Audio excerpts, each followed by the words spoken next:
Hello friends, मैं आपकी दोस्त सुधा सिंह दिव्यांगन चैनल से आप सबका स्वागत करती हूं और आशा करती हूं आप लोग स्वस्थ होंगे। तो फ्रेंड्स, आज मैं एक नई कहानी लेकर हाजिर हूं, आंगन से मेड़ तक का सफ़र। जी हाँ, और आशा करती हूं ये कहानी आप सबको बहुत पसंद आएगी और आशा ये भी करती हूं शायद कुछ लोग इस कहानी से शिक्षा भी लें। तो मैं शुरू करती हूँ। बहुत हो गया भैया, हमारा बंटवारा कर दीजिए, अब हम एक साथ नहीं रह सकते। छोटे भाई ने घर में घुसते हुए कहा। तुम फिर बंटवारा को लेकर बहस कर रहे हो? मैं तुम्हारे हिस्से का पूरा अनाज तो दे देता हूँ, बस घर की ही तो बात है। जब तक अम्मा है तब तक बंटवारा ना करो, फिर कर लेना। और वैसे भी तुम यहाँ कहाँ रहने आते हो? बंटवारा कर लोगे तो घर में सिर्फ ताला बंद रहेगा। शहर में तुम्हारा घर है, तुम वहीं से टाइम नहीं पाते हो और तुम आते ही कहाँ हो यहाँ पर, फिर भी तुम्हें बंटवारा चाहिए। जब तक अम्मा जिंदा हैं तब तक कुछ दिन और रुक जाओ। तो बड़े भाई ने छोटे भाई से विनम्रतापूर्वक कहा, मैं कुछ नहीं जानता, मुझे बंटवारा चाहिए। मैं जितनी बार आता हूँ हर बार कहता हूँ मुझे बंटवारा मेरा कर दीजिए, लेकिन आप हर बार कुछ ना कुछ बहाना करके टाल देते हैं। छोटे भाई ने गुस्से में कहा, मैं बहाना नहीं करता हूँ, मैं बस अम्मा का चेहरा देखता हूँ। अम्मा का चाहती थी कि हमारे घर में कभी बंटवारा ना हो, हम दोनों भाई आपस में प्रेम से रहें, इसीलिए मैं ऐसे कह रहा हूँ। इस पर छोटे भाई ने कहा कि मैं अपना मकान बनवा कर रह रहा हूँ, उस घर में आपका कुछ नहीं लगा है। और जब मैंने पैसे आपसे मांगे थे तो आपने कहा था कि बेटी का ब्याह किया है, अभी मेरे हाथ खाली हैं। मैं चाहता तो अपना हिस्सा तभी मांग लेता, पर मैंने सोचा आप परेशान होंगे। पर कब तक हम लोग अपने हिस्से के लिए गिड़गिड़ाएं? छोटे भाई ने गुस्से में कहा। गिड़गिड़ाना क्या है छोटे, तुम्हारा हिस्सा है, जब चाहे ले लो। बस अम्मा को दुख होगा, इसलिए मैं अभी मना कर रहा हूँ, बड़े भाई ने कहा। अम्मा दोनों बच्चों की बहस को सुन रही थी और इसके बाद उन्होंने अपने बच्चों से कहा कि मुझे कोई दुख नहीं होगा, बल्कि तुम दोनों को यूं रोज़ लड़ते देखकर मुझे ज़्यादा दुख होता है। तुम दोनों बंटवारा करके अगर खुश रहते हो तो खुश रहो। तुम लोग बंटवारा करके करोगे भी क्या? सिर्फ दीवार ही तो उठाओगे। और क्या बीच आंगन से तुम दोनों घर का बंटवारा कर दोगे, उसे अलग अलग कर दोगे। इसके अलावा तुम दोनों और कुछ नहीं कर सकते हो। तुम दोनों उस आंगन का बंटवारा करोगे जिस आंगन में तुम दोनों ने खेला है। तुम दोनों बड़े हुए हो तो मुझे क्यों दुख होगा? बांट दो ना उस घर को, बांट दो उस आंगन को, बांट दो उस खेत को। सब सुकून से तो रहोगे, और तुम लोग सुकून से रहोगे तो मैं भी सुकून से रहूँगी, मुझे कोई दुख नहीं होगा। ये कहकर अम्मा अपने कमरे में चली गई और कमरे में जाकर वो फूट फूट कर रोने लगी। दोनों भाई अवाक अम्मा का मुंह देखते रह गए। अम्मा कमरे में जाकर अपने पति के सामने खड़ी होकर रोती ही रहीं और उनसे सवाल करने लगी, क्या जी, इसी दिन के लिए हमने घर बनवाया था? जिस आंगन में हमारे बच्चों ने खेला है, क्या हम उस आंगन के दो टुकड़े करने के लिए हमने ये घर बनवाया था? आज वो बच्चे उसी आंगन के दो टुकड़े करने पर तुले हैं। उन्हें अम्मा को याद था कि जब उनके बच्चे छोटे थे, राम और श्याम बहुत छोटे थे, तो पूरा दिन उसी आंगन में उनका बीतता था। पढ़ाई से लेकर खाने तक का किचन आंगन के सामने ही था। तब दोनों भाई बैठते तो साथ में खाना खाते थे। उसी आंगन में बैठकर दोनों आपस में लड़ते झगड़ते फिर गले लगते थे। खाना खाते समय दोनों बोरी बिछाकर वहीं बैठ जाते थे और खाना खाने के बाद उसी बोरी पर बैठकर पढ़ने लगते थे।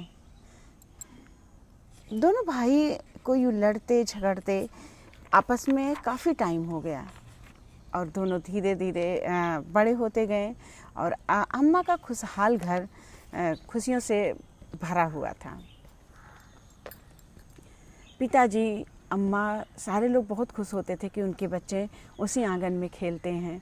और पिताजी का कहना था कि देखना उनके बच्चे कभी इस आंगन का बंटवारा नहीं होने देंगे, क्योंकि उस आंगन से उनकी यादें जुड़ी हुई हैं। अम्मा भी चाहती थी कि कभी भी उनके सामने उस घर का बंटवारा ना हो।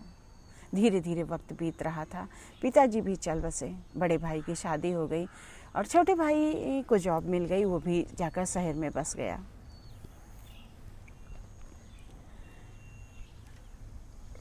सब लोग अपनी अपनी फैमिली में मगन थे और छोटे भाई ने शहर में ज़मीन लेकर वहीं पर घर बनवा लिया। जब घर बना तो अम्मा को ये और ज़्यादा अम्मा को खुशी हुई कि कम से कम चलो एक भाई यहाँ रहेगा और एक भाई वहाँ रहेगा। बड़ा भाई घर में जो भी अनाज पानी होता था सब छोटे भाई को भिजवा देता था।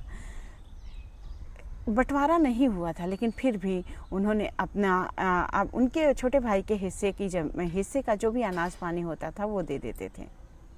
वक्त यूँ ही बीत रहा था, दोनों भाई आते थे, मिलते थे, लेकिन छोटे भाई के मन में बातें चल रही थी कि वो चाहते थे कि अब धीरे धीरे बंटवारा हो जाए। आखिर कब तक बड़े भैया जो है पूरा घर लेकर रहेंगे। उनके मन में बात होती थी। वो अक्सर बातों में बात उठा भी देते थे कि अब पिताजी तो रहे नहीं, तो अम्मा के सामने बंटवारा कर दो, कम से कम सबकी ज़मीन सबके हाथ में आ जाए। आप परेशान क्यों होते हो? आप कब तक सबके ज़मीन की देखभाल करेंगे, कब तक खेती बाड़ी करेंगे? बड़े भाई का मन था कि हाँ, अम्मा जब तक ज़िंदा हैं तब तक बंटवारा ना हो, लेकिन फिर भी छोटे भाई के अक्सर कहने पर वो कभी कभी व्यथित हो जाते थे। ऐसे ही वक्त बीत रहा था। बड़े भाई ने अपनी जो है बेटी की शादी की और शादी के बाद जो है एक दिन छोटा भाई फिर आकर बंटवारे की बात करता है कि अब तो आपने अपनी बेटी की भी शादी कर दी, अब तो बंटवारा कर दीजिए। अम्मा ये सारी बातें सोच रही थी और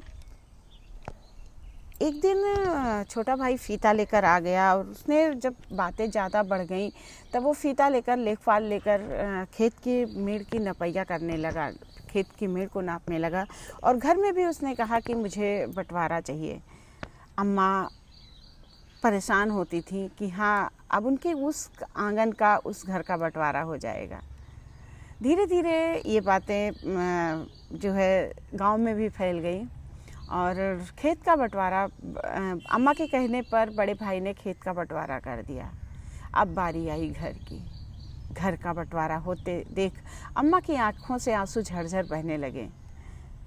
वो सोचने लगी, क्या रिश्तों का सफ़र यहीं तक होता है? क्या रिश्तों का सफ़र आंगन से शुरू होकर खेत की मेड़ तक का होता है? अम्मा जानती थी कि इस बंटवारे के बाद बहुत कुछ बटेगा। दोनों भाई का मन बटेगा, दोनों भाई का रिश्ता बटेगा, दोनों भाई सगे भाई से पड़ोसी बन जाएंगे और दोनों भाई का मन एक दूसरे से व्यथित होगा। एक दूसरे से दोनों जहाँ पर प्रेम था वहाँ पर नफ़रत होगी। अम्मा को इस बंटवारे का मतलब पता था, अम्मा को इस बंटवारे का दर्द पता था, पर अम्मा चुपचाप थी, वो कुछ नहीं बोली। उन्होंने कहा कि जो है शायद भगवान ने मुझे इसी दिन के लिए ज़िंदा रखा था कि मैं अपने घर का, अपने आंगन का बंटवारा होते हुए देख सकूं। छोटे भाई ने जो है जिद करके बंटवारा करा लिया और आंगन में एक बड़ी सी दीवार उठवा दी। वो आंगन जहाँ पर वो दोनों बचपन में खेलते थे, वो आंगन जहाँ पर उनका बचपन बीता था। कुछ दिनों के बाद छोटे भाई ने उस घर में ताला बंद किया, अपने हिस्से का बंटवारा किया और वहाँ पर दीवार उठाई पूरे घर में। इसके बाद उस घर में ताला बंद किया और पुनः वापस शहर चला आया। वो बीच थोड़ा बहुत टाइम जब पाता था, जब छुट्टी होती थी, तब वो उस घर में जाता था, ताला खोलता था, लेकिन उस घर में सुनसान और खंडहर के अलावा कुछ नहीं बसता था। दोनों भाई में मनमुटाव आ चुका था, कोई एक दूसरे से बात नहीं करते थे। शायद बंटवारा घर का होने के साथ साथ रिश्तों का भी बंटवारा हो गया था। तो फ्रेंड्स, ये है मेरी कहानी, आंगन से मेड़ तक का बंटवारा। सच में बंटवारा अगर कहा जाए तो, देखा जाए तो सच में रिश्तों का बंटवारा होता है।